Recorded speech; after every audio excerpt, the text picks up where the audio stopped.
Queridos, a paz do Senhor a todos. Assentai-vos, obrigado pela consideração. Nós vamos na sequência do nosso seminário. No final eu vou fazer os meus agradecimentos ao nosso líder, aos obreiros, aos membros, a todos que participaram deste seminário. Vamos lá, ganhando tempo nesta noite, página de número 27. O julgamento das nações.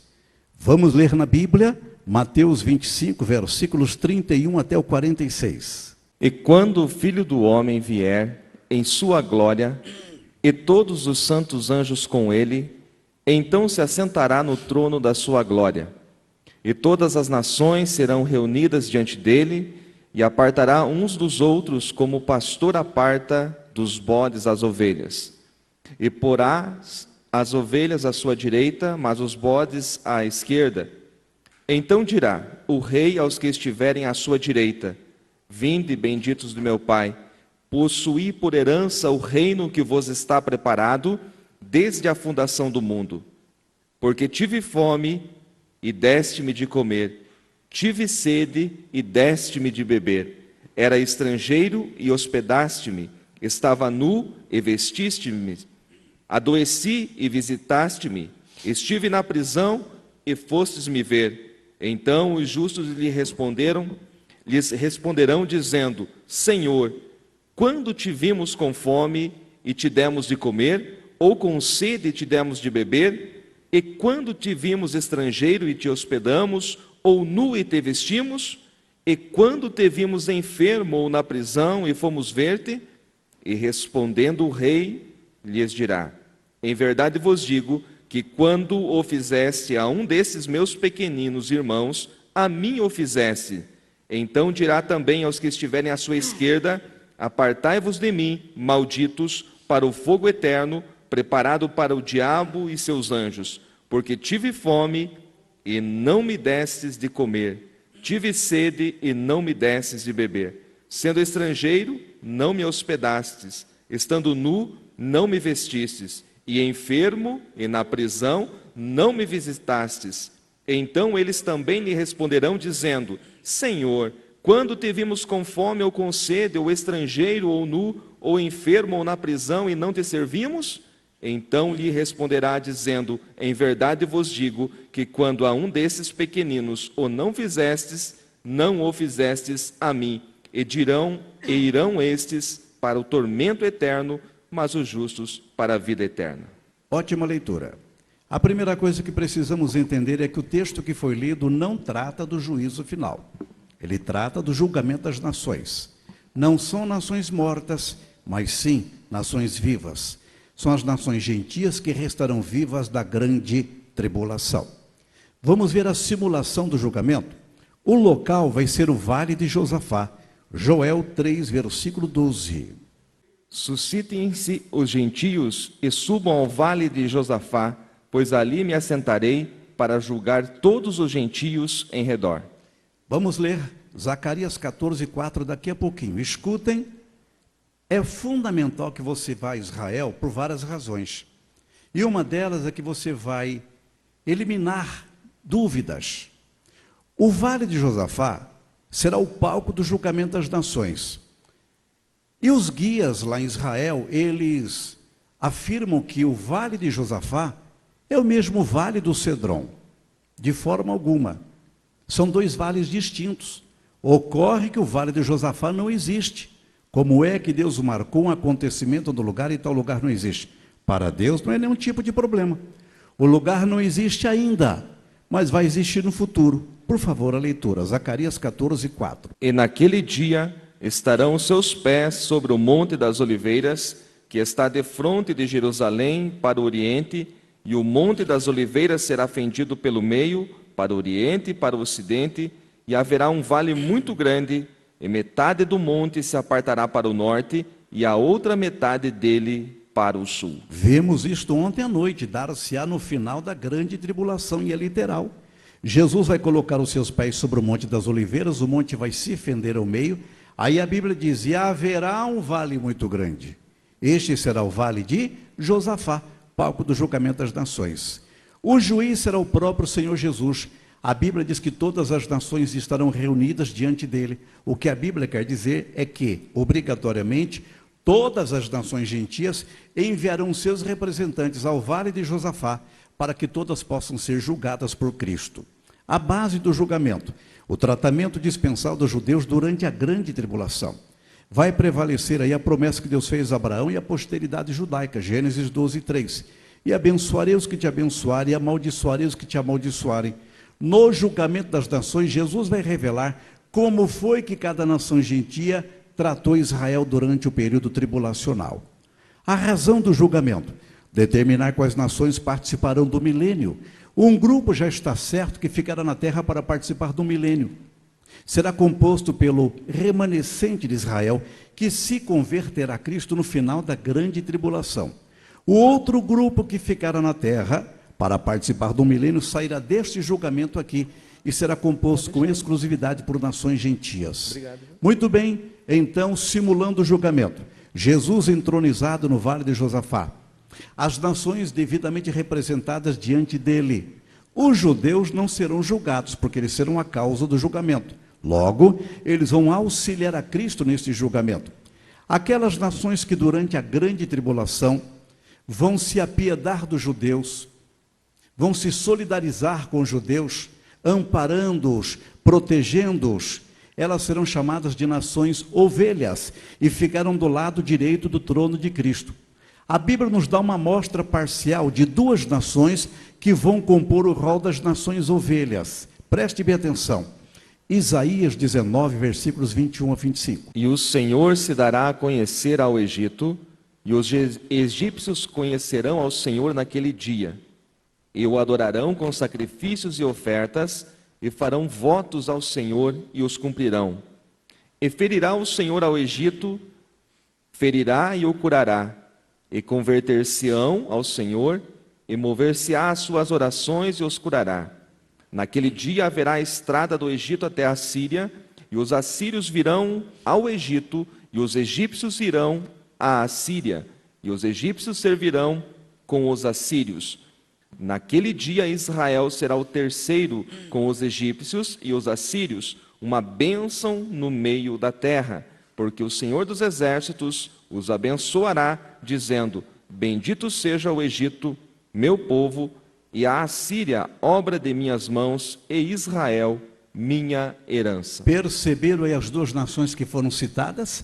Egito e Assíria. Curiosamente, duas nações que surraram Israel no passado. O Egito escravizou Israel por longos 430 anos. A Assíria, através da gestão do cruelíssimo ditador Sargão II, levou o reino do norte para o cativeiro no ano 722 a.C. Mas estas duas nações, que foram inimigas de Israel no passado, mudarão o seu comportamento para com os judeus no seu momento mais adverso, ou seja, durante a grande tribulação. Essas nações se irmanarão com Israel. Pastor, as nações ovelhas, amigas de Israel, resumem-se a essas duas? Não, eu já antecipei. É uma amostra parcial. Outras nações também vão integrar o rol das nações ovelhas, ou seja, amigas de Israel. Elas, portanto, ficarão do lado direito do trono de Cristo. O lado direito fala sobre proteção e segurança. Isaías 41, 13, não temas, pois eu te ajudo, eu te tomo pela tua mão direita. Aquelas nações que ajudarem Israel estarão, portanto, numa posição de conforto. Agora, o que me chama a atenção nesse texto? Egito e Assíria. A antiga Assíria corresponde hoje ao Iraque, do ex-ditador Saddam Hussein. A única Bíblia em português que faz a transliteração direta é a Bíblia Viva, por favor. Naquele dia o Senhor mesmo vai se revelar aos egípcios. Eles vão conhecer o Senhor, vão adorá-lo com sacrifícios e ofertas, farão promessas a Deus e cumprirão o que prometeram. O Senhor vai ferir o Egito, mas depois vai curar as feridas que fez. Eles se voltarão para o Senhor, ele vai ouvir os seus pedidos e curar os egípcios arrependidos. Naquele dia, o Egito e o Iraque serão ligados por uma estrada, pela qual os egípcios e os iraquianos poderão viajar livremente de um país ao outro. Os dois povos adorarão ao Senhor. Israel, Egito e Iraque serão amigos e viverão em paz. Israel será uma bênção para esses dois povos, porque o Senhor vai abençoar o Egito e o Iraque pela sua amizade com Israel. Ele dirá: bendito seja o Egito, meu povo, bendito seja o Iraque, a terra que eu criei, bendito seja Israel, a minha herança. Quem pode glorificar a Deus por isso? Aleluia. Quem diria, hein? O Iraque e o Egito vão se converter ao Senhor. Agora, preste bem atenção, aquelas nações que vão omitir o socorro aos judeus, tratando-os com indiferença, serão classificadas como nações bodes e ficarão do lado esquerdo do trono de Cristo. Agora vem a aplicabilidade da sentença do justo juiz. O que vai acontecer com as nações ovelhas? Mateus 25, versículo 34. Então dirá o rei aos que estiverem à sua direita: vinde, benditos de meu Pai, possuí por herança o reino dos céus, que vos está preparado desde a fundação do mundo. Muitas pessoas se utilizam nesse versículo para afirmarem que é um convite para que a igreja entre na laureada e encantadora glória do Senhor. O presente versículo não está tratando com a igreja. O Senhor Jesus vai se dirigir às nações amigas e protetoras de Israel. Ele lhes dirá: vinde, benditos de meu Pai, possui por herança o reino. Que reino é este? O reinado milenial de Cristo Jesus, que vai iniciar-se logo na sequência, que vos está preparado desde a fundação do mundo. Por ajudarem Israel no seu momento mais crítico, ou seja, durante a grande tribulação, as nações ovelhas terão dois privilégios da parte de Deus. Primeiro, ficarão na terra e juntamente com os judeus vão participar do milênio. Segundo privilégio, converter-se-ão também ao Senhor. Façamos sempre uma correlação com Gênesis 12:3. E abençoarei os que te abençoarem. O que vai acontecer com as nações bodes inimigas de Israel? Mateus 25, versículo 41. Então dirá também aos que estiverem à sua esquerda: apartai-vos de mim, malditos, para o fogo eterno, preparado para o diabo e seus anjos. E amaldiçoarei os que te amaldiçoarem. As nações bodes serão lançadas no fogo eterno. Quem entendeu, diga amém. Amém. Muito bem, na sequência dar-se-á o milênio. Vamos ler Apocalipse capítulo 20, versículo 6. Bem-aventurado e santo aquele que tem parte na primeira ressurreição. Sobre estes não tem poder a segunda morte, mas serão sacerdotes de Deus e de Cristo e reinarão com ele 1000 anos. A palavra milênio vem do grego chiliade e vem do latim millennium e retrata o período áureo da terra, quando Cristo pessoal e literalmente governará este mundo. A interpretação que nós vamos nos utilizar é a pré-milenista, dispensacionalista. Vamos lá? Página 28, por favor, eu preciso da vossa ajuda. Ontem foi muito lindo a participação dos irmãos nas leituras. Considerações sobre o milênio. Leemos a letra A. O milênio será o glorioso reinado de Cristo na terra por 1000 anos. Esses 1000 anos não são simbólicos, mas sim literais. Só vocês lendo letra B. O milênio vai ser a continuação normal no aspecto físico para aqueles que aqui onde está. Sabem por que é que muitas pessoas não entendem o milênio? Porque se perdem nesse contexto. Aqui estarão dois grupos em carne e ossos. Lembram-se? O remanescente de Israel convertido a Cristo. E o segundo grupo, as nações ovelhas, nações amigas de Israel. Para esses dois grupos, a vida vai seguir normal o seu curso no aspecto físico. Juntos, letra C. Será um período de verdadeira paz sobre a terra. Apocalipse 20, versículos 1 a 3. Professor Mainardes. E vi descer do céu um anjo que tinha a chave do abismo e uma grande cadeia na sua mão. Ele prendeu o dragão, a antiga serpente, que é o diabo e Satanás, e amarrou-o por 1000 anos, e lançou-o no abismo, e ali o encerrou. E pôs selo sobre ele para que não mais engane as nações, até que os 1000 anos se acabem. E depois disto, importa que seja solto por um pouco de tempo. Então, irmãos, haverá paz total aqui na terra no milênio, porque Satanás estará trancafiado. Logo haverá nulidade das suas ações maléficas. Por favor, lendo letra D. Será a última dispensação. Dispensação é a forma pela qual Deus trata com os homens por períodos distintos. A primeira dispensação foi da inocência, a segunda da consciência, a terceira do governo humano, a quarta patriarcal, a quinta lei, a sexta é atual, a dispensação da graça. E o milênio vai ser a sétima e última dispensação. Página 28, o milênio e Jesus. Juntos, letra A, Jesus governará todo o mundo. Isso é literal. Então a forma de governo para o milênio vai ser a teocracia, o governo de Deus sobre os homens. Letra B, Jesus reinará de Jerusalém. A capital do milênio vai ser Jerusalém, por isso que estrategicamente Deus a plantou no meio da terra. Ezequiel capítulo 5, versículo 5. Letra C, Jesus cumprirá seu ministério de rei. A vida de Jesus é marcada por 3 ofícios: profeta, sacerdote e rei. Letra D, a glória do Senhor encherá toda a terra. A bendita glória do Senhor, descrita como Shekinah, prazerosa, indescritível, envolvente, ela vai se manifestar em todos os termos da terra. O milênio e a igreja, por favor, lendo letra A igreja terá sido glorificada. Filipenses 3:21, por favor.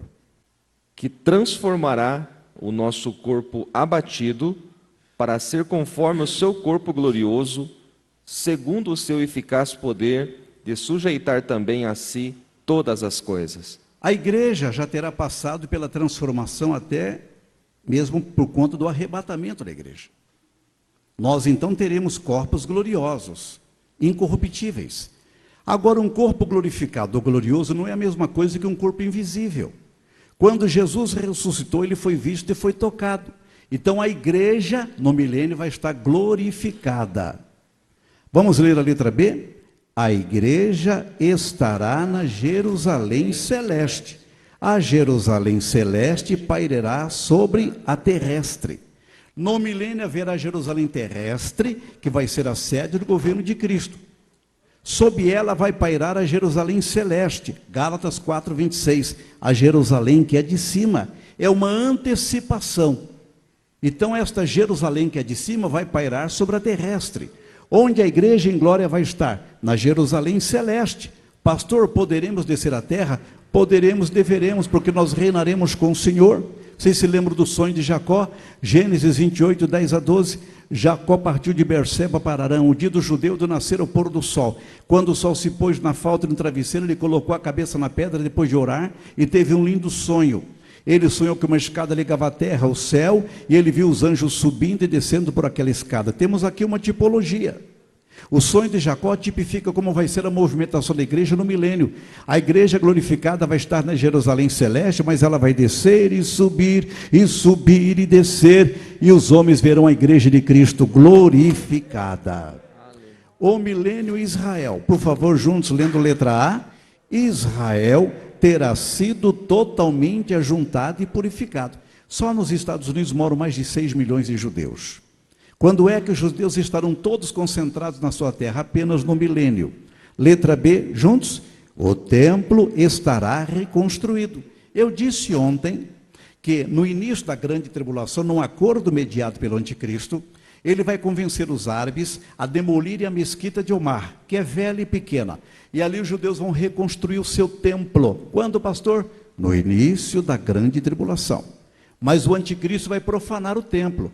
Daniel 9:27, Mateus 24:15, 2 Tessalonicenses 2, versículo 4. Paulo diz que o anticristo vai se assentar no templo de Deus, querendo parecer Deus. Quando o último anjo derramar a sua taça, vai haver o maior de todos os terremotos. Vimos isto ontem. Jerusalém será fendida em 3 partes e o templo novamente será destruído. Quando o milênio se iniciar em caráter praticamente definido, os judeus mais uma vez vão reconstruir o seu templo. Letra C, juntos. O rio fluirá do templo milenial. Zacarias 14, versículo 8. Naquele dia também acontecerá que sairão de Jerusalém águas vivas, metade delas para o mar oriental e metade delas para o mar ocidental, No verão e no inverno sucederá isto. Salmo 46, versículo 4, que diz a Bíblia: há um rio cujas correntes alegra a cidade de Deus. A cidade de Deus é um dos títulos dados a Jerusalém. Só que lá em Jerusalém não tem rio, mas vai ter, vai haver. Quando os judeus reconstruírem o seu templo, debaixo do altar vai fluir um rio. E o rio vai ser sempre abundante, tanto no estio, que é o período da seca, como no inverno, que é o período das chuvas abundantes. Por quê, pastor? Porque o que é de Deus não abaixa de nível. Aí o rio vai dividir-se em dois braços. Um braço, medindo 65 quilômetros, vai desembocar no mar ocidental, que é o mar Mediterrâneo. Um outro braço, medindo 35 quilômetros, vai desembocar no mar oriental, que é o Mar Morto, ao sul de Israel. Aí vai acontecer um milagre. Vamos ler a letra D? As águas do Mar Morto serão transformadas e darão muitos peixes. O Mar Morto tem um alto grau de salinidade, entre 45% a 55% de sal. Os peixes que descem via Rio Jordão, quando caem no Mar Morto, em menos de um minuto eles morrem. Não há vida biológica no Mar Morto. Só que vai acontecer um milagre. Quando o rio, que vai fluir debaixo do altar do templo, desembocar no Mar Morto, as suas águas serão saradas, transformadas, e o Mar Morto vai dar muitos peixes. O milênio e a terra, por favor, lendo letra A, todos. A terra será elevada. Zacarias 14, versículo 10. Toda a terra em redor se tornará em planície, desde Geba até Rimon, ao sul de Jerusalém, e ela será exaltada e habitada no seu lugar, desde a porta de Benjamim até o lugar da primeira porta, até a porta de esquina, e desde a torre de Ananeel até os lagares do rei. Os teólogos denominam o milênio como o período da redenção da terra. Paulo diz que a natureza geme com expectativa por este período. Deus criou todas as coisas que existem, logo ele tem poder para recriar, para restaurar. No início do milênio, um toque magistral de Deus e todo o relevo da terra vai ser modificado. A terra vai ser modificada e levantada. A tradução corrigida diz exalçada. Dificilmente as pessoas vão saber onde ficava Itu, em São Paulo, Caldas Novas, em Goiás, Ponta Grossa, no Paraná, porque tudo vai ser modificado. Só uma cidade será resguardada na íntegra, será Jerusalém. Muito bem, letra B, leiamos: haverá grande fertilidade. Isto virá em decorrência da restauração da terra. A terra vem perdendo a sua fertilidade. Como Deus vai restaurá-la, ela voltará a ser fértil, como no princípio. Vocês se lembram quando tudo começou, como é que os homens carregavam cacho de uvas? Era na palma da mão? Não. Colocavam um pau no meio, de dois transportavam cacho de uvas. Vocês creem nisso? Eu creio nisso. Hoje nós ouvimos falar de coisas que são colhidas nas hortas, nos pomares, nos campos, e que pode chamar a atenção pontualmente. Lá no Acre tem uma cidade chamada Tarauacá, e lá tem um vale fértil. Eu já estive lá 2 vezes. Agricultores plantam abacate. São fatos isolados. No milênio, isso vai ser comum. Bendito seja Deus. Letra C, leiamos: os desertos desaparecerão. 1/4 da estrutura do globo terrestre sofre com o processo de desertificação. Como Deus vai restaurar a terra, todos os desertos vão desaparecer. Letra D, haverá abundância de água. Irmãos, 97,5% da água do planeta é composta por água salgada. Sobra-nos um pequeno percentual de 2,5% de água doce. Desse pequeno percentual de 2,5%, 70% é utilizado nas irrigações, 20% pelas indústrias e apenas 10% para fins domésticos. Consequentemente, falta água em muitos lugares. O Brasil vivenciou um drama entre agosto e setembro passado: racionamento. Mas no milênio Deus vai equacionar o problema da falta d'água. Diz a Bíblia que fontes d'águas destilarão em várias partes da terra. Muito bem, letra E, leiamos: os animais voltarão a ser dóceis. Isaías 65, 25, por favor. O lobo e o cordeiro se apacentarão juntos, e o leão comerá palha como o boi, e o pó será a comida da serpente. Não farão mal, nem dano algum, em todo o meu santo monte, diz o Senhor. Deus vai revogar a natureza agressiva dos animais, eles voltarão a ser mansos como antes da queda do primeiro casal. O leão comerá palha com o boi. O que é que o leão come, irmãos? Come o boi todos deixar. mas até os animais serão herbívoros e não carnívoros no milênio. Vamos lá? Letra... Nós estamos na F, né? Ok. Vamos lá? As armas se converterão em objetos de lavoura. Olhem, a referência que vem logo a seguir, a Bíblia diz assim, que os homens converterão suas espadas em enxadões. O que a Bíblia quer dizer é que toda a tecnologia que é utilizada na fabricação de armas será utilizada num governo de paz, na fabricação de implementos agrícolas. Não haverá guerras. A Bíblia diz que os homens não aprenderão mais a guerrear. Haverá paz total aqui neste mundo. O milênio e outros benefícios para o homem. Por favor, lendo letra A vida será prolongada. Isaías 65, 20. Não haverá mais nela criança de poucos dias, nem velho que não cumpra os seus dias, porque o menino morrerá de 100 anos, porém o pecador de 100 anos será amaldiçoado. Salmo 90, versículo 10. O tempo médio de vida do homem de 70 anos. Alguns, por sua robustez, chegam a 80. O que passar disso é canseiro e enfado. É óbvio que uma pessoa com hábitos saudáveis pode prorrogar em muito a sua vida, se estiver no projeto de Deus. O meu sogro tem 98 anos de idade. Pega a coletiva, anota os defeitos da cidade e faz chegar até o prefeito. Acreditem nisso, é impressionante. Mas aqui é uma média. Agora, no milênio, essa média vai aumentar e muito. O mancebo terá 100 anos, o jovem com 100 anos. Haverá mortes no milênio, sim, mas num número bem reduzidíssimo, envolvendo principalmente, eu não disse totalmente, principalmente os que pecarem. Agora vejam só, vai ser muito comum no milênio uma pessoa dizer assim, sábado haverá um culto de ação de graças na minha casa, por conta do meu aniversário. Tu estás convidado com a tua família, mas a minha família é grande, todos serão bem-vindos na minha casa. Já que você me convidou, se eu não for inconveniente, quantos anos você vai completar? Não comente por aí não, mas é 423, porque a vida vai ser prorrogada, não é? Vamos lá, página 30, letra B, leiamos, haverá um elevado índice de natalidade. Pastor, se a igreja vai estar glorificada, como é que haverá procriação no milênio? É porque aqui estarão dois grupos em carne e ossos, que virão vivos da grande tribulação. O remanescente de Israel e as nações ovelhas.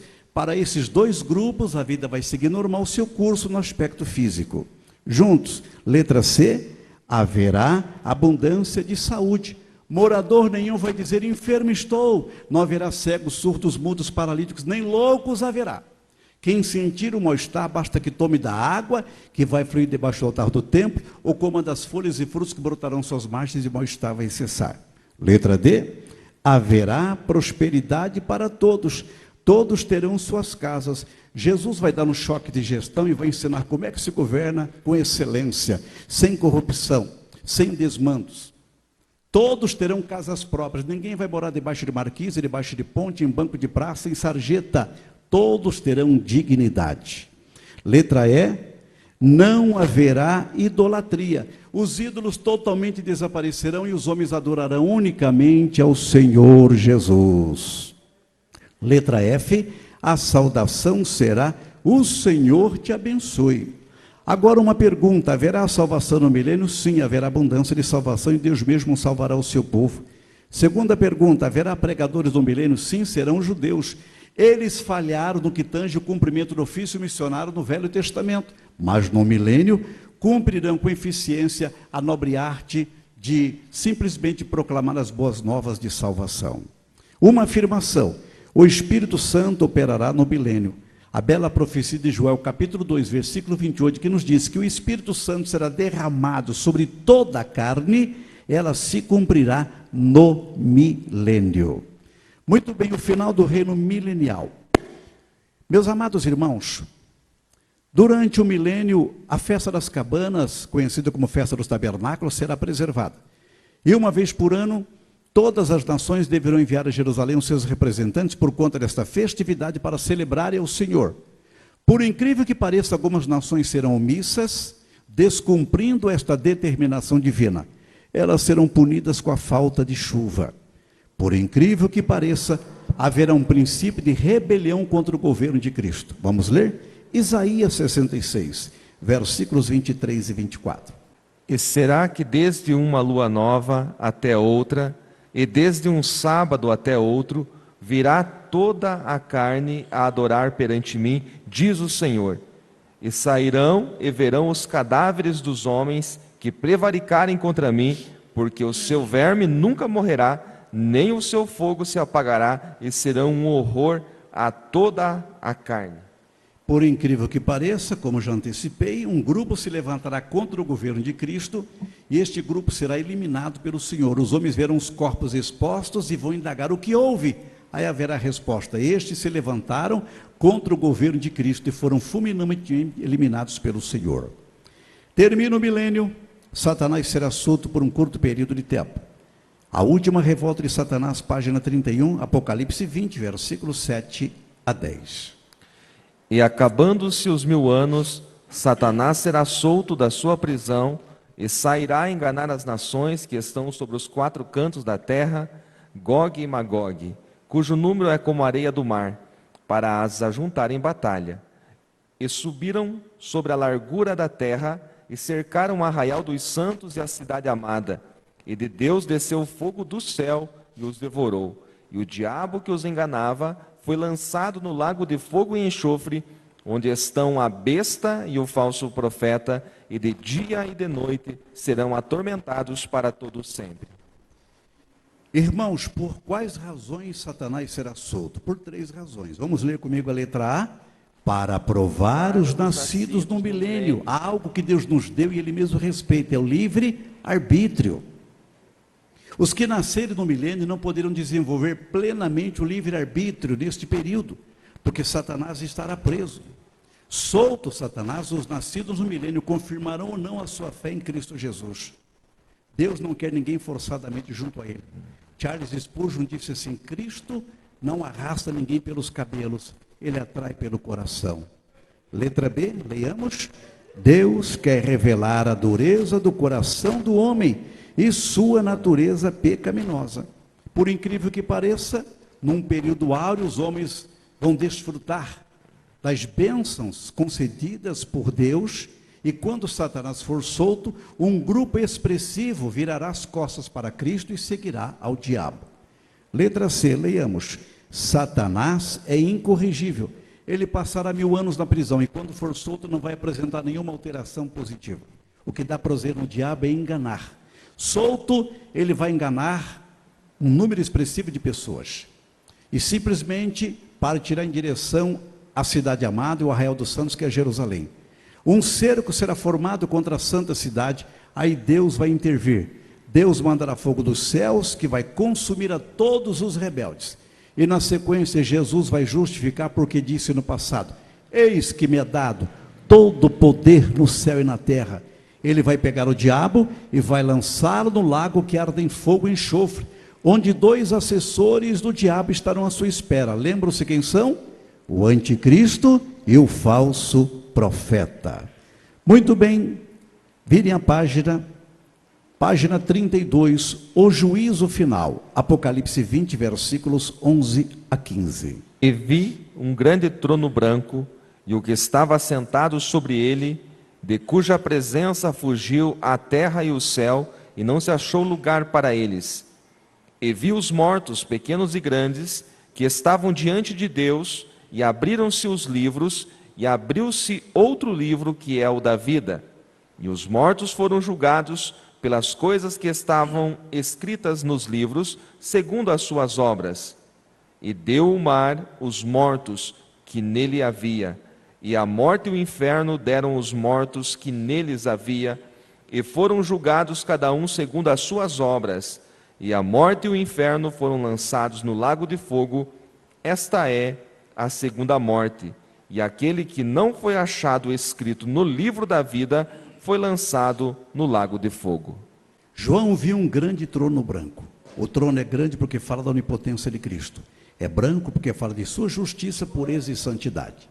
Eu quero vos dizer que o trono de Cristo é muito mais glorioso do que a cadeira presidencial, onde se assenta o presidente da República Federativa do Brasil, Jair Messias Bolsonaro, no Palácio do Planalto, em Brasília, sede do governo brasileiro. O trono de Cristo é muito mais glorioso do que a cadeira presidencial, onde se assenta o presidente da Argentina, Alberto Fernandes, na Casa Rosada, em Buenos Aires, sede do governo argentino. O trono de Cristo é muito mais glorioso do que a cadeira presidencial, onde se assenta o presidente dos Estados Unidos da América do Norte, Joe Biden, na Casa Branca, em Washington, sede do governo americano. O trono de Cristo é muito mais glorioso do que a cadeira presidencial, onde se assenta o presidente da França, Emmanuel Macron, no Palácio do Eliseu, em Paris, sede do governo francês. O trono de Cristo é muito mais glorioso do que o trono real, onde se assenta a Rainha Elizabeth II no Palácio de Buckingham, sede da realeza britânica, porque o trono de Cristo é glorioso, é perfeito, é incorruptível. Bendito seja Deus. A terra e o céu recuarão. Aqui eu preciso fazer uma pausa. Prepare para mim, professor, 1 aos Coríntios 15, 50. Há uma pergunta feita, eu respondo no meu livro. Pastor, quando o milênio terminar, o que vai acontecer com aqueles salvos que estiverem vivos? Sabem por quê? Muitos teólogos afirmam que eles vão acompanhar o desfecho final até quando o Senhor restaurará os céus e a terra. Mas vejam que antes disso, no dia do juízo final, a terra e o céu se enrolarão. O que é que dá sustentação aos seus pés? É a terra. Se tirarmos isto, vamos nos desintegrar. Então, o que vai acontecer com aqueles que estiverem vivos? Por favor. E agora digo isto, irmãos, que a carne e o sangue não podem herdar o reino de Deus, nem a corrupção herdar a incorrupção. O que isso quer dizer, pastor? Que eles serão transformados, porque a carne e o sangue não herdam o reino de Deus. Quem entendeu, diga amém. Amém. Meus amados irmãos, os mortos ímpios que estão no Hades ressuscitarão. O Hades dará os seus mortos, mas os ímpios não vão ressuscitar com corpos gloriosos como aqueles que nós haveremos de ter. Os ímpios vão ressuscitar com corpos da ignomínia, da vergonha, com as marcas tétricas e apavorantes do pecado. Temos 2 pontos aqui, por favor me ajudem lendo o que está em negrito. E vi os mortos, grandes e pequenos. Isso não diz respeito à estatura, mas ao prestígio e à influência que essas pessoas tiveram quando aqui viveram. Diante do trono de Cristo estarão ali ressurretos com corpos marcados pela vergonha, os que foram grandes quando aqui viveram. Aqueles que se destacaram no aspecto socioeconômico e cultural, mas rejeitaram o plano salvífico de Deus. De igual modo estarão os pequenos. Quem são estes? Aqueles que, quando aqui viveram, não se destacaram no aspecto socioeconômico e cultural e rejeitaram a Cristo Jesus. O segundo ponto, leamos: e deu o mar os mortos que nele havia. O mar dará os seus mortos, os que morreram em afogamentos, em naufrágios, em combates, em acidentes, em circunstâncias enigmáticas. Estes haverão de ressuscitar. Lembremos-nos do grande transatlântico Titanic, que afundou no dia 14 de abril de 1912, resultando na morte dramática de 1.523 pessoas. Lembremos-nos do Batom Mochiquato, que afundou na Baía de Guanabara, no Réveillon de 88, matando 55 pessoas. Lembremos-nos do submarino nuclear russo Kursk, que afundou no mar de Barents, no norte da Rússia, em agosto de 2000, matando 118 tripulantes. O mar dará os seus mortos. Letra B, leiamos: o juiz será o Senhor Jesus Cristo. Hoje Jesus recebe o pecador graciosamente, amparando, perdoando e dando-lhe bênçãos agregadas à salvação. Mas no dia do juízo final, ele estará sentado em seu sublime trono branco como magistrado para aplicar a sua sentença condenatória àqueles que o rejeitaram. Juntos, letra C, está predito. Gostem disso ou não, concordem ou não, creiam nisso ou não, o juízo final está predito e vai acontecer. Letra D, a igreja não será julgada. Romanos 8:1, portanto agora nenhuma condenação há para os que estão em Cristo Jesus. Bendito seja Deus. Letra E, não haverá misericórdia para com os ímpios. Cuidado com a escatologia ministrada via internet. É óbvio que existem coisas boas, mas desde que se faça uma filtragem. Porque existem muitos ensinos erráticos. Outro dia, eu assisti um vídeo que um irmão enviou, E o ministrante, que é conhecido nacionalmente, ele afirmou que ainda haverá salvação no dia do juízo final, mas Tiago diz que o juízo vai ser sem misericórdia. No juízo final, caberá apenas a aplicabilidade da sentença condenatória àqueles que rejeitaram a Cristo. Letra E, ou melhor, já lemos, né? Os livros presentes no julgamento, página 33. Vamos lê-los? Letra A, o livro da consciência. Só vocês, letra B. C. O livro da lei. D. O livro do evangelho. E. O livro da nossa memória. F. No livro das obras dos homens, Deus está inserindo toda sinuosidade, todo ato ilícito, toda iniquidade, todo pecado cometido e dos quais as pessoas não os confessaram. Vamos ler uma referência muito interessante, 1 Timóteo 5:24. Os pecados de alguns homens são manifestos, precedendo o juízo, e em alguns manifestam-se depois. Meus amados irmãos, no dia 3 de maio de 2007, na Praia da Luz, no Algarve, em Portugal, uma garotinha chamada Madeleine, que dormia com 2 irmãozinhos no apartamento, enquanto seus pais, médicos britânicos, jantavam, ela foi tomada à força, foi arrebatada. E até hoje a polícia portuguesa não desvendou esse crime. Eu já estive naquele lugar 3 vezes. É impossível você ali passar e não se comover. Onde está Madeleine? Quem a pegou? Deus sabe. No dia do juízo final, quando o livro das obras dos homens for aberto, Deus vai revelar quem foi que a pegou e o que esta pessoa fez com ela. Pecados não confessados virão à baila, virão à tona. Pastor, eu tive uma vida dissoluta, sinuosa no passado. Meus velhos erros continuam ainda inseridos nesse livro? De forma alguma. Se alguém está em Cristo, nova criatura é. As coisas velhas já passaram. Tudo se fez novo, bendito seja Deus. Letra G, leiamos o livro da vida. É o rol dos salvos da eternidade. Deus é extremamente organizado. Toda pessoa que aceita Cristo pode ser um filósofo, pode ser um homem das mãos calejadas. Deus não faz distinção de A ou B. Toda pessoa que aceita Cristo tem o seu nome instantaneamente escrito no livro da vida, desde que a sua decisão seja real, desde que a sua entrega seja fidedigna. No dia do juízo final, Jesus abrirá o livro da vida e ele vai ler os nomes daqueles que venceram pela fé. Imagine a alegria que nós sentiremos quando nossos nomes retumbarem nos portais da eternidade. Bendito seja Deus.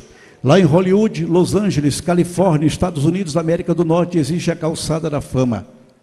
É uma calçada de granito especial com estrelas rosas intercaladas e nome de celebridades ali em cada estrela. Mais de 3.000 nomes ali estão. O nome da luso brasileira Carmen Miranda lá está. Em 2003, a atriz australiana naturalizada americana Nicole Kidman viveu o apogeu da sua glória terrena quando o comitê de entretenimento definiu que o seu nome estaria inserido na calçada da fama. Para questões operacionais, ela desembolsou $10.000. No dia do ato inaugural, ela chamou a família, os amigos, a imprensa sensacionalista. A orquestra tocou. Quando o mestre de cerimônias puxou aquele pano aveludado de vermelho, ela viu o seu nome escrito na calçada e caiu de joelhos e começou a chorar. E disse: hoje é o dia mais feliz da minha vida, porque o meu nome está escrito na calçada da fama. Para nós é pouco, igreja. A nossa alegria reside no fato de que os nossos nomes estão escritos no livro da vida. Quando o Senhor completar a leitura dos nomes, Ele vai fechar o livro. Aí os ímpios, de maneira ensurdecedora, gritarão: Senhor, e nós? Mas não haverá misericórdia. De uma só vez o Senhor os lançará no lago que arde em fogo e enxofre. E nós, os salvos, contemplaremos a restauração dos céus e da terra. Vamos ler? 2 Pedro, capítulo 3, o verso 7, depois do 10 ao 13. Mas os céus e a terra, que agora existem pela mesma palavra, se reservam como tesouro e se guardam para o fogo até o dia do juízo e da perdição dos homens ímpios. Mas o dia do Senhor virá como ladrão de noite, no qual os céus passarão com grande estrondo, e os elementos ardendo se desfarão, e a terra e as obras que nela há se queimarão. Havendo, pois, de perecer todas estas coisas, que pessoas vos convém ser em santo trato e piedade? Aguardando e apressando-vos para a vinda do dia de Deus, em que os céus em fogo se desfarão, e os elementos ardendo se fundirão? Mas nós, segundo a sua promessa, aguardamos novos céus e nova terra em que habita Aleluia. a justiça. João Batista disse acerca de Jesus: eis o Cordeiro de Deus que tira o pecado do mundo. Jesus elimina a presença do pecado no aspecto espiritual, mas também do cosmos, da criação. Por isso ele vai restaurar os céus e a terra. Primeiro, por que restaurar os céus? Porque existem 3 céus: Oranos, Mesoranos e Aporâneos. Céu atmosférico, céu estelar e céu dos céus. Este céu primário tornou-se em ocupação demoníaca. Satanás ocupou esse espaço privilegiado e é de onde ele arquiteta todo o plano contra a fragilizada raça humana. Por isso Deus vai restaurar os céus. Por que fará o mesmo com a terra? Porque aqui foi palco da queda. Aqui se praticou todo tipo de pecado e aqui mataram o bendito Filho de Deus. Eis que faço novas todas as coisas. Existem gases altamente inflamáveis que envolvem o globo terrestre, principalmente oxigênio e hidrogênio. Haverá uma mega explosão coordenada por Deus. E a Bíblia diz que os elementos ardendo se desfarão em fogo. Pastor, eu estou preocupado. Estou preocupado. Isso não vai me afetar? Isaías 51:16, Deus lhe diz: eu te cubro com a sombra da minha mão para plantar os céus e fundar a terra. Quando findar-se aquela mega destruição, aquele barulho ensurdecedor, indescritível, é como se uma cortina fosse aberta. E eu, você, nós veremos um novo céu e uma nova terra. Bendito seja Deus. 7 coisas novas estão preparadas para os salvos. Vamos ler letra A, o novo céu. Só vocês B. C. D. E. F. G. O eterno e perfeito estado. Leemos 2 Pedro 3,18. Antes, crescei na graça e no conhecimento de nosso Senhor e Salvador Jesus Cristo. A Ele seja a glória, assim agora, como no dia da eternidade. Amém. Hoje eu conheço o dia de 24 horas. Começamos o seminário na terça-feira e já estamos concluindo. Daqui a poucos minutos. Passa tudo tão rápido. Celebramos a virada do ano e já estamos em fevereiro. Passa tudo muito rápido. Porém, quando chegarmos nesse estágio, eu, você, nós vamos conhecer o dia eterno. Bendito seja Deus. As 7 glórias dos remidos. Por favor, leiam comigo letra A. Não haverá mais maldição, porque o diabo terá sido lançado no lago que arde em fogo e enxofre. Letra B. O trono de Deus e o Cordeiro estarão ali. Você já se deu conta que você vai ver a Cristo como Ele é? Apocalipse 22:4, nós veremos o seu rosto. 1 João 3:2, assim como Ele é, nós o veremos. Letra C. Os seus servos o servirão com perfeição. Algumas pessoas afirmam que no céu haverá tédio, continuismo, mesmice. De forma alguma. No céu, cada minuto vai ser mais espetacular do que aquele que passou. Meus amados irmãos, nós teremos múltiplas atividades no novo céu e na nova terra. Agora a principal será bendizer, adorar, glorificar o nome daquele que vive e reina para todo sempre. Letra E, haverá possessão eterna.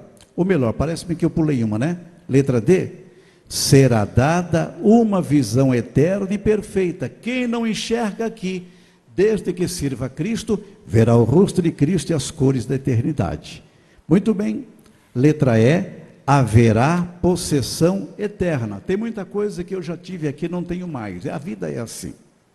Mas se eu for fiel até os fins, o céu vai ser a minha possessão eterna. Aí a gente se lembra daquele hino de Mateus e Encio, né?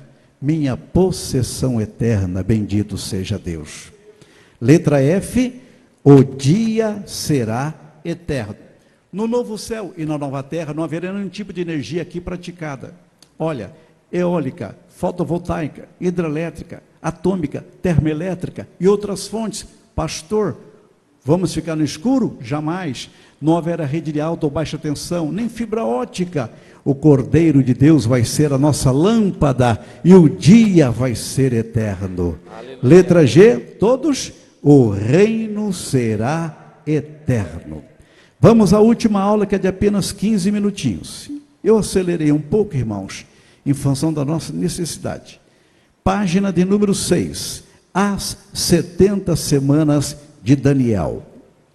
Vamos ler Daniel 9, versículos 24 ao 27. 70 semanas estão determinadas sobre o teu povo e sobre a tua santa cidade, para cessar a transgressão e para dar fim aos pecados, e para expiar a iniquidade e trazer justiça eterna, e selar a visão e a profecia, e para ungir o Santíssimo.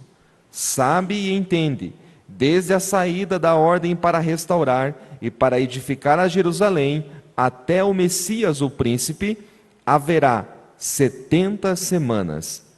E 62 semanas, as ruas e o muro se reedificarão, mas em tempos angustiosos. E depois das 62 semanas, será cortado o Messias, mas não para si mesmo. E o povo do príncipe que há de vir destruirá a cidade e o santuário, e o seu fim será como uma inundação, e até o fim haverá guerra. Estão determinadas as assolações.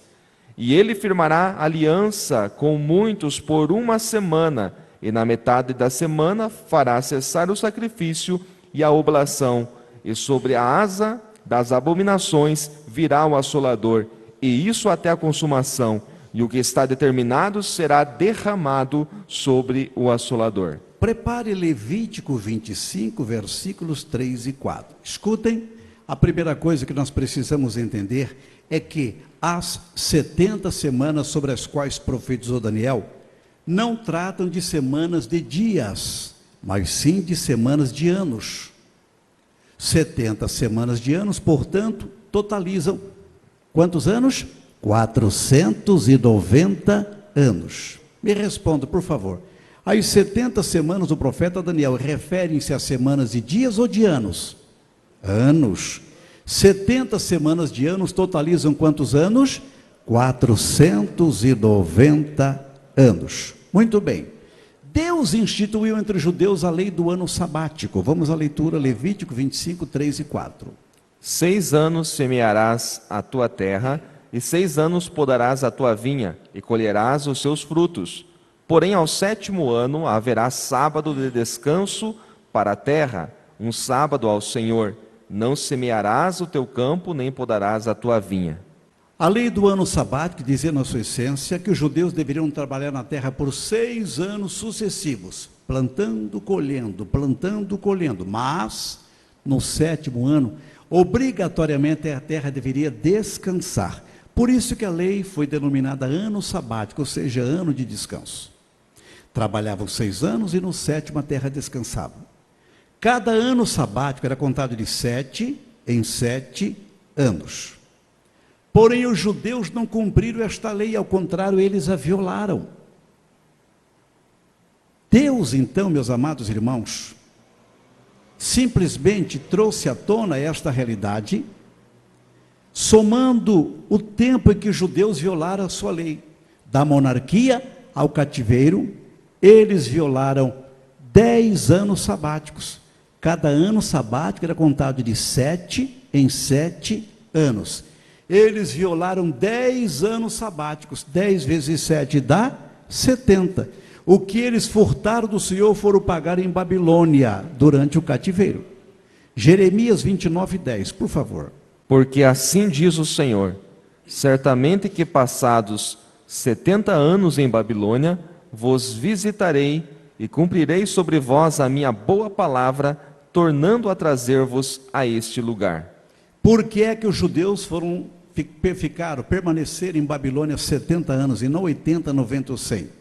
Mas sim 70, porque eles foram para lá como medida corretiva, foram pagar o que haviam furtado do Senhor. Eles violaram 10 anos sabáticos, 10 vezes 7 dá 70. Com Deus não se brinca. Vamos recapitular isso, por favor, para terminarmos? Me respondam. As 70 semanas do profeta Daniel tratam de semanas de dias ou de anos? De anos. 70 semanas de anos totalizam quantos anos? 490 anos. Sobre a lei do ano sabático, eles deveriam trabalhar na terra por 6 anos, plantando, colhendo, e no 7º a terra deveria descansar.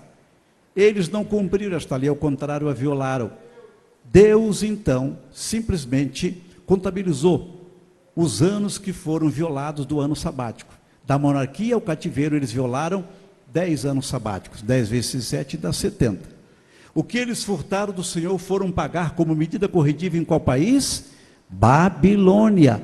Ficando lá quantos anos? 70 anos. Agora vejam só, os judeus foram para a Babilônia em 3 levas ou etapas, 606, 597 e 586.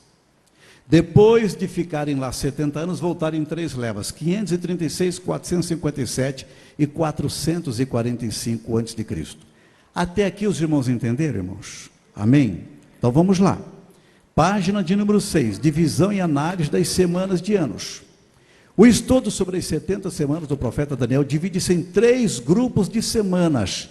Isso aqui não é criação minha, é como Daniel profetizou. Só para relembrar, não são semanas e dias, mas sim semanas de anos. Eu preciso que vocês me ouçam e depois vamos ler juntos, para memorizar, perfeito? Primeiro grupo é composto por 7 semanas, que corresponde a 49 anos. Segundo grupo é composto por 62 semanas, que correspondem a 434 anos.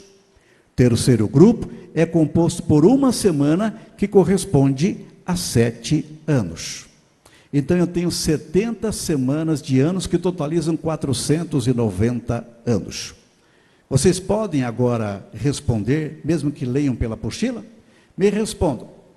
Em quantos grupos divide-se o estudo das 70 semanas do profeta Daniel? 3. Semanas de dias ou de anos? Anos. Então vamos lá, me respondam. O primeiro grupo é composto por quantas semanas? 6. Que corresponde a quantos anos? Segundo grupo é composto por quantas semanas? Que correspondem a quantos anos?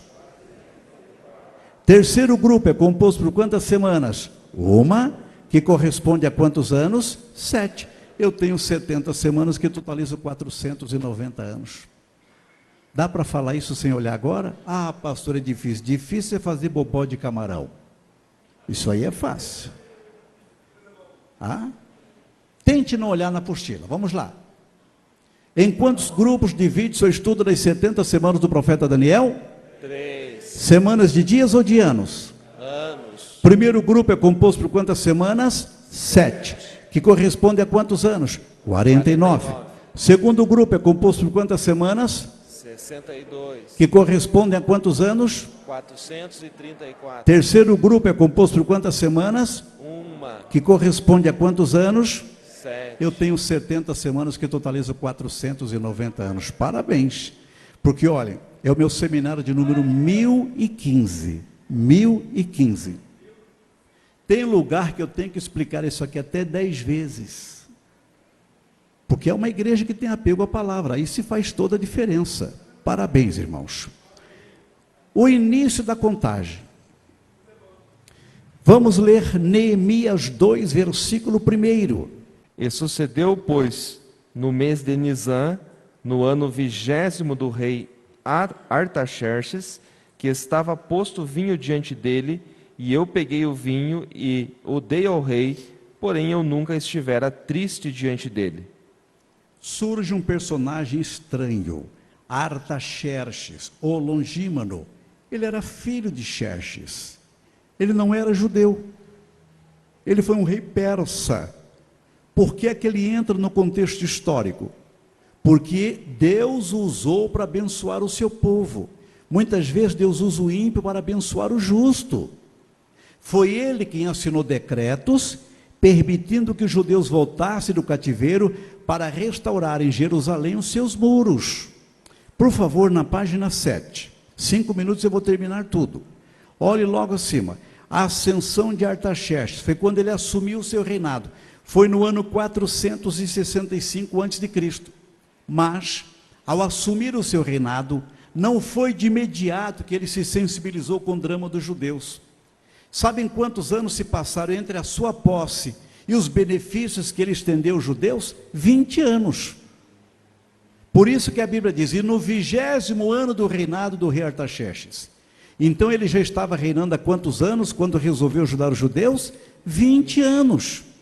Toda a contagem que você fizer do Velho para o Novo Testamento, a ordem é decrescente. Ele assume o reinado no ano 465. 20 anos depois, ele é o instrumento de bênçãos para os judeus. Eu subtraio 465 menos 20, 445, é quando eu começo a contagem das 70 semanas do profeta Daniel. A guisa de informação, no calendário hebraico era mês de Nisan, primeiro dia, o que correspondia ao dia 14 de março do nosso calendário. Mas eu não preciso do dia, eu não preciso do mês, eu só preciso do ano. Quando é que eu começo a contagem das 70 semanas do profeta Daniel? 445 antes de Cristo. As duas primeiras divisões, olhem logo abaixo. Primeira divisão, é o mesmo que o primeiro grupo, eu só mudei a nomenclatura. Compreende 7 semanas, que corresponde a 49 anos. Segunda divisão, compreende 62 semanas, que correspondem a 434 anos. Pastor, houve um equívoco aqui. O senhor não colocou a terceira divisão. Propositadamente eu não a coloquei. Sabem por quê, irmãos? Eu estou terminando. A primeira divisão já se cumpriu. A segunda divisão também já se cumpriu. Mas a terceira divisão ainda não se cumpriu. Por favor, me respondam sem que eu seja cansativo. É para o vosso bem. Me digam. A primeira divisão já se cumpriu, sim ou não? Sim. A segunda divisão já se cumpriu, sim ou não? Sim. E a terceira divisão já se cumpriu, sim ou não? Não. Com base nas vossas respostas, eu posso deduzir quantas semanas estão acumuladas e quantos anos estão acumulados. Primeiramente, eu vou somar só as semanas. A primeira divisão já se cumpriu. Ela tem quantas semanas? 7. A segunda divisão já se cumpriu. Ela tem quantas semanas? 62. 7 mais 62 eu totalizo 69. Para 70 faltam quantas semanas para se cumprir? Uma. Vamos somar os anos agora? A primeira divisão já se cumpriu. Ela tem quantos anos? 49. A segunda divisão já se cumpriu. Ela tem quantos anos? 434. Eu somo e totalizo 483. Para 490 faltam quantos anos para se cumprir? 7. Falta uma semana que corresponde a 7 anos. Pastor, entendi.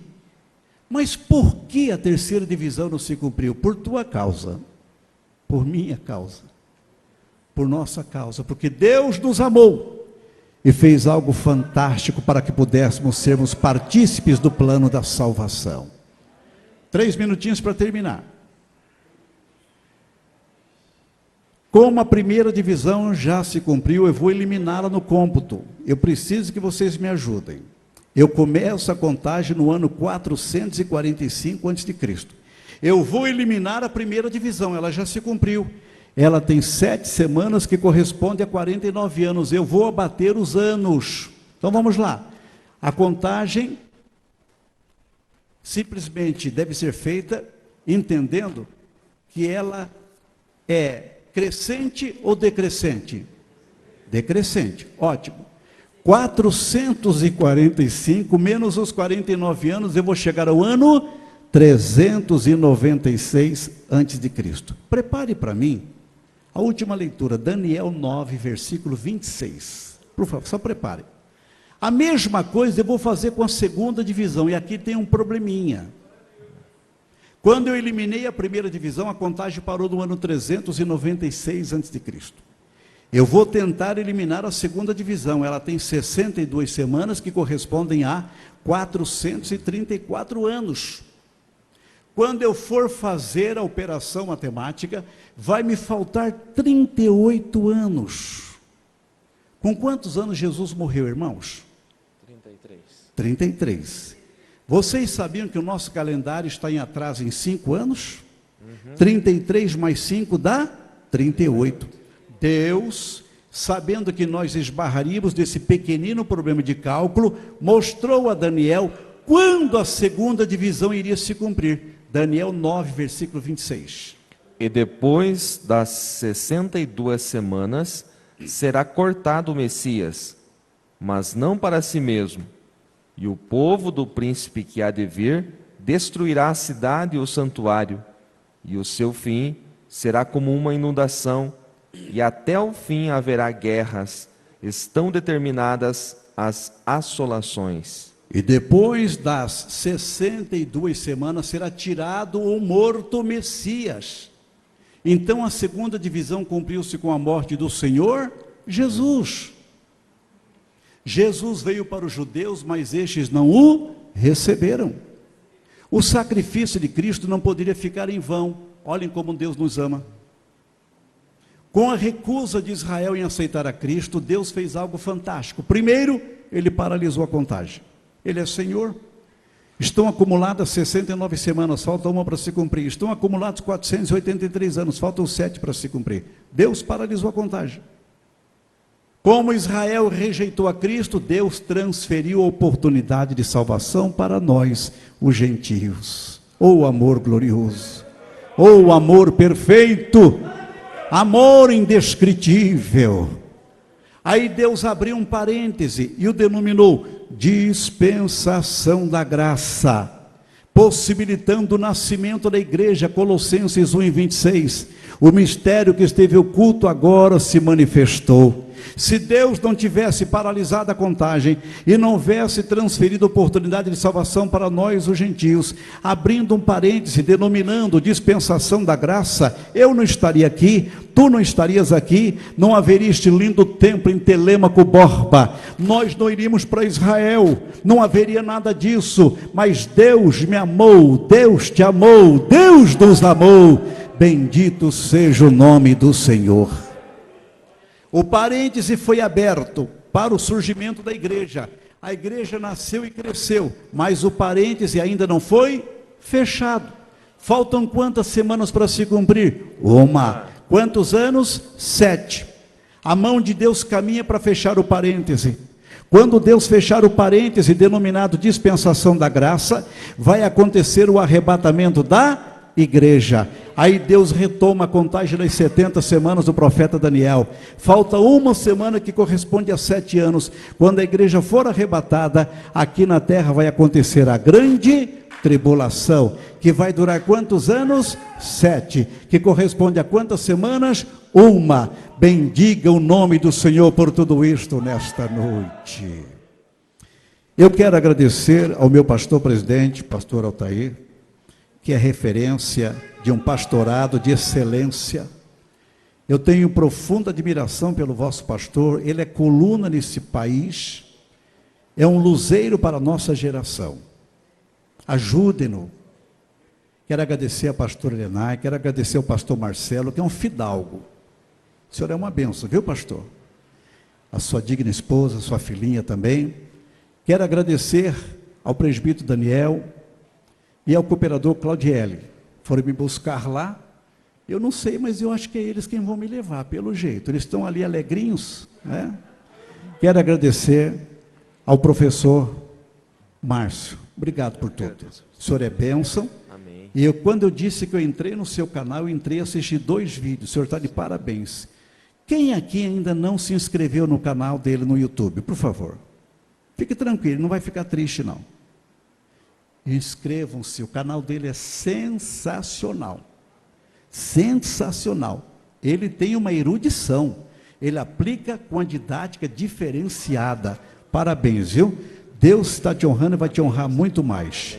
Quero agradecer a nossa secretária, foi ela quem preparou os certificados, né? Muito obrigado mesmo. Agradeço ao irmão Claudiele, que lá está oferecendo meus livros, quem quiser passar lá e ajudar o pastor Roberto, para que até eu não volte com todos os livros amanhã, né? Me ajude. Quero aqui louvar a Deus porque a nossa viagem para Israel está decretada em nome do Senhor Jesus Cristo, graças a Deus. Nosso pastor presidente vai levar um grupo abençoado. E o irmão Wagner parece que vai ser o líder desse grupo, né, pastor? E vai ser bênção.